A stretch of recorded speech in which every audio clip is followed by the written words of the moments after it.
John Caudwell is a business leader, founder of Phones for You and philanthropist who joins us now. Always good to have you on, John. Good afternoon to you. Are you one of those people that actively looks forward to a budget? I don't think generally anybody looks forward to a budget because in general, no budget's going to make particular difference to you. Of course, everybody, as you've just so rightly said in the introduction, looks at the impact on them personally and are they going to be a little bit better off or a little bit worse off.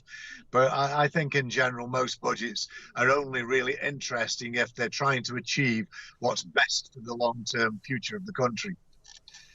And did you see anything in this budget that looked as if it was good for the long-term future of the country? What did you make of it?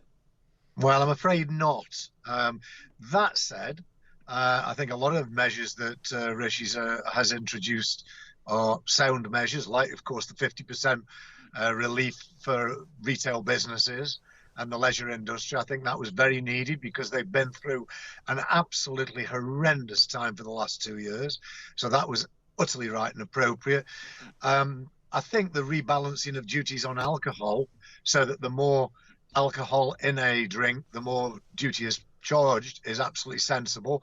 But as I understand it, this is going to be broadly neutral. Now, since alcohol is one of the most enjoyable but dangerous drugs on the planet, and I love my drink, so I'm not being puritanical, but I don't think there's a reason to keep taxes neutral on alcohol. It was kind of strange, wasn't it, John? Because do you remember all those older budgets, under Kenneth Clarke and the like, and people waited for the cigarette and the booze moment, and it sounded right at the time. But today, when Rishi Sunak kind of boasted about this cut, it sounded, great. There's nothing wrong with, who wants to pay more when you can pay less, but it did sound a little kind of slightly anachronistic. It was a bit out of place. Well, it's populist, isn't it? It's a way of winning votes. It's very populist. And everybody, including me, wants a bottle of booze to be cheaper, and that's natural. But is that right for society and is it right for the future? And the answer to that is no. Alcohol is the most dangerous drug on the planet, and we have to treat it as such. We all should, we all enjoy alcohol, or most of us do, but it shouldn't be made cheaper. There's no excuse for cutting duty other than populist measures. And the other thing I disagree with is the freezing of duty on fuels. Now, we know fuel's going through the roof and that's painful for people, but it's not as painful for people as the use of these fossil fuels on the environment. And we need to do everything in our power to discourage the use of fuel and to make it more expensive. And what I would have done was carried on increasing the duty on fuel, not had a freeze on it, and then made the poorer members of society much better off by giving them a fuel allowance that was meaningful, and not what they've done, which is freeze the fuel allowance. So we've made fuel cheaper for everybody, including people like me who can afford to pay more, and stopped us thinking burning fuel is the wrong thing to do. Why doesn't that land though, John? We just had a previous call a second ago from Nigel. He said, look, this green thing, it's just not really resonating with people. Well, I think, the problem is with green is that it's costly. Whichever way you cut it, to save this planet and to do what's necessary for this planet to survive and the people to survive on it in the long term is a costly exercise. And it does ultimately, to do the right thing, mean less bottles of beer for people, less cars, less televisions, less of everything, because that money needs to be invested in the environment to make certain that we clean the planet up and save the planet for the long term.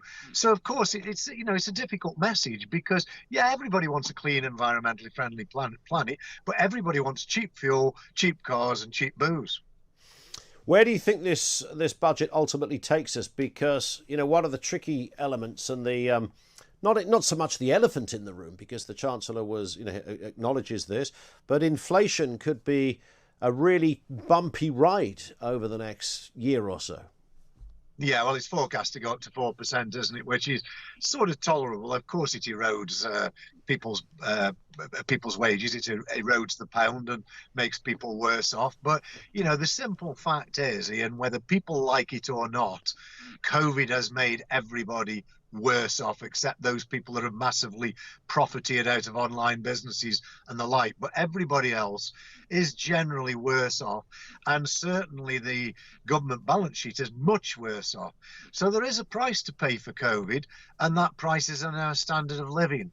And I'm afraid that is the harsh reality. And and we can't escape that. And we need to get the health service back to full strength, where we can treat people who really need treatment.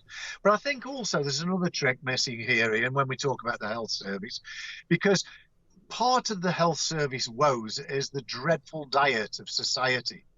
And I would have loved to have seen the government announcing that they were going to go on a campaign to try and teach people about healthy eating habits, being healthy in what they eat and healthy in their body, exercising more, and trying to reduce the weight when they're overweight, and doing a lot to help themselves.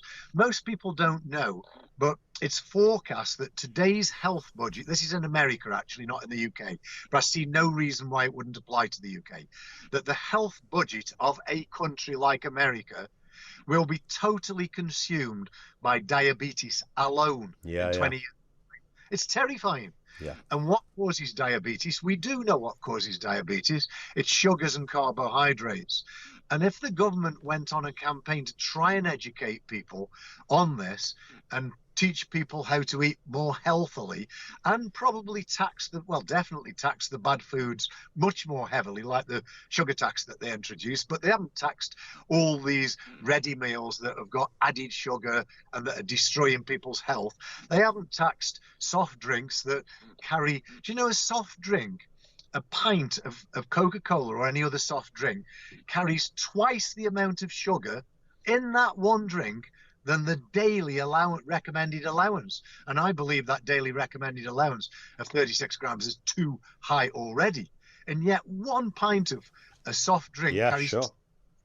So we're missing tricks, because if we could educate the public, make people's health better, then the health service would be able to exist on less money, not more. So we need to make us healthy. I mean, it's always great to speak with you, John. I mean, there's some great nuggets of wisdom there from John Caudwell. Thank you for your time. John Caudwell, business leader, founder of Phones for You, with us here on Talk Radio.